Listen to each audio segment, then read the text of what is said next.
So this week's episode reveals Riona's petty reason for wanting Hiro or anyone to complete the game, and it was without a doubt the stupidest reason possible, and makes her even more of an arguably bad person, at least a petty person. And what's interesting to me is last week Funimation hosted an AMA on Reddit with the light novel author who wrote this series, and among many of the interesting responses, which I'll have linked in the comment section below if you want to go through the AMA yourself, there was this comment which said, basically, hey, Hiro's put in a lot of shitty situations, what made you want to basically write a show like that? And the response was summed down to how it's interesting that some viewers connect in that way because it was never really meant to be something that you're trying to put yourself in Hiro's shoes. He himself would never want to put himself in Hiro's shoes. But similar to when you're watching The Simpsons, if you have the mentality that you're watching The Simpsons, you're not going to be hurt by the things that are happening. It is meant to simply be a funny show with ridiculous situations that most likely no viewer is going to want to experience. And I really like that response because when you really go back and look at how this show is structured and functioned, I mean, no one in their right mind at the beginning of the show would want to play this. I myself, over the course of the anime, has said, actually, with the walkthrough and things like that, it's an intriguing game that I would want to play. I ain't here to marry some bimbo or anything like that. I'm saying this is an intriguing game that I would want to try to push the boundaries with. And Hiro himself in this episode, it's not about, at this current point, he wants to complete it so he can marry. It's seemingly just like an added bonus that he gets a nice piece of ass. That's honestly his thought process right now. The boy is not saying, oh my, this is an amazing reason. He's saying, if anything, it discourages me. But he has the desire in order to push on so he doesn't run away. So it's a mixture of wanting to beat it for personal reasons while getting a side piece as an added addition. It's not him doing this stupid thing, buying into her reasons. No, the only one buying into Riona's delusions and pettiness is she herself. So I like how the author is going a very different formula that you typically see with like immersive MMORPGs or VR or isekais, where rather than saying, oh, we have to make Hiro this super relatable character or this or that, he's literally designing it similar to how shows like The Simpsons back in the day would do it, when The Simpsons was quality anyway,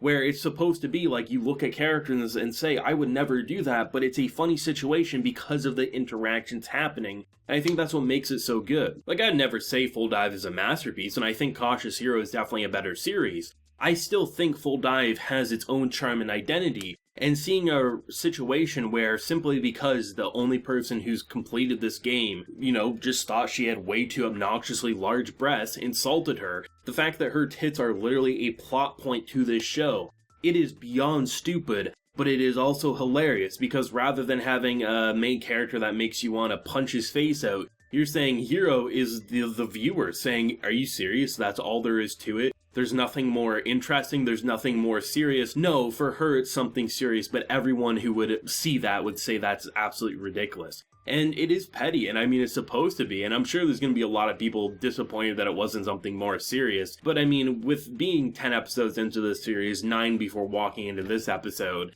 there was nothing overly serious. I mean, the whole original plot point was he pissed himself on a racetrack. While it's understandable why he would get that embarrassed, I mean, this show was never supposed to be anything overly serious in more ways than one. So, I mean, I'm glad that it is just a stupid show with a lot of these plot points. And one of the biggest compliments, whether you love it or hate it, you never know where this show's going to go next, and I think that's honestly what keeps it so entertaining and refreshing. The idea of the goblin attack finally popping up, I mean, you get that simple cliche, oh, if we get out of this alive, I'd love to travel with you. Oh shit, that's a death flag if I've ever heard one. And instead of just jumping into the, known goblin attack, we actually get another player, this fat old bastard, causing such ruckus where he's literally taking advantage of the situation so he can rob people blind. And rather than just going with another, okay, Hiro's the main character, he's super fast, he'll catch the thief, no, of course, childhood friend has to cut off an arm and have this, menacing face. Or my favorite point is when they're building up to this giant battle, this rematch. I got 2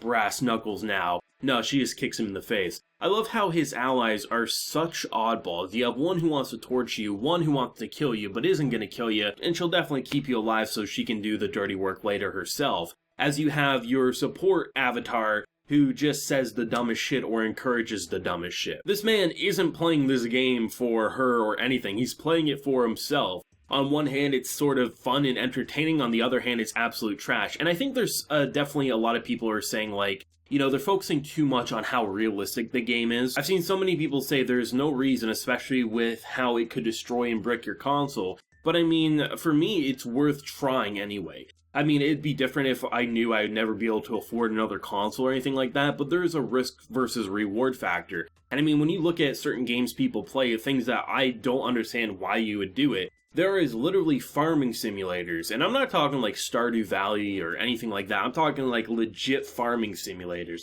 where you're just driving a goddamn tractor over the crops, and it looks so mind-numbing that I would seriously rather stare at a wall than play a game like that. So everyone has their taste. Everyone has the difference of how real they want it. People play simulators that are literally, you could just go do it in the real world and you get the same thing here. At the very least, you'd be doing something with your life. So realism is very subjective, right? So the fact that, you know, you can't say, oh, no one would play this game. I mean, I'd give it a go. Would I complete it? Probably not, because I'd get to a point where I'd be fearful of my console. But there are people who would legit want to play it. And the fact that it does actually force you to improve yourself in the real world because it bases stats in the real world in the game, I think it's just fun, man. I mean, it's stupid, don't get me wrong. It's half stupid, half intriguing. And you never really know, is the show trying to be bad? Is it trying to be good? But when you take in the creators' comments, especially from the AMA, it definitely is supposed to just be a show where rather than trying to connect with it, rather than trying to be emotionally invested,